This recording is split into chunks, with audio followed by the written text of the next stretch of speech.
చిత్తూరు జిల్లా కుప్పం డీఎస్పీగా పార్థసారథి బాధ్యతలు స్వీకరించారు. ఈ సందర్భంగా నూతన డీఎస్పీకి సిబ్బంది ఘన స్వాగతం పలికారు. అనంతరం ఆయన మాట్లాడుతూ కుప్పం సబ్ డివిజన్ పరిధిలో లా అండ్ ఆర్డర్ సమస్య లేకుండా చర్యలు తీసుకుంటామన్నారు. అసాంఘిక కార్యకలాపాలపై ఉక్కుపాదం మోపుతామని హెచ్చరించారు. అక్రమంగా మద్యం, గంజాయి ఎవరైనా అమ్మితే కఠిన చర్యలు తీసుకుంటామన్నారు.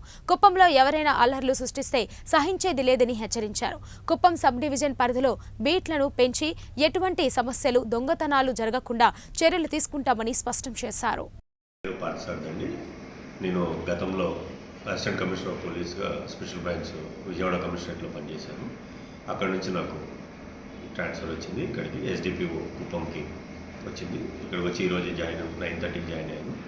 ముఖ్యంగా కుప్పంలో సమస్యల గురించి తెలుసుకున్నప్పుడు ఈ గాంజా తాగే వాళ్ళు కొంతమంది స్టూడెంట్స్ కానీ పిల్లలు కానీ ఉన్నారని తెలిసింది. ఈ రైల్వే స్టేషన్స్ దగ్గర ఉండడం వల్ల మనకి తమిళనాడు నుంచి కానీ కర్ణాటక నుంచి కానీ ఈ గాంజా వస్తున్నట్టు తెలుస్తుంది స్మాల్ క్వాంటిటీస్లో. దానివల్ల విద్యార్థులు కూడా పాడే అవకాశాలు ఉంటున్నాయి. దాని మీద మోర్ కాన్సన్ట్రేషన్ పెడతాం. అలాగే ఈ బైకులు నడిపే పిల్లలు కూడా సైలెన్సర్స్ అవి ఎక్కువ సౌండ్ వచ్చేది పెట్టుకొని దానివల్ల కూడా కొంత సౌండ్ పొల్యూషన్స్ క్రియేట్ చేస్తున్నారని తెలిసింది. వాటి మీద కూడా సగంగా యాక్షన్ తీసుకుంటాము.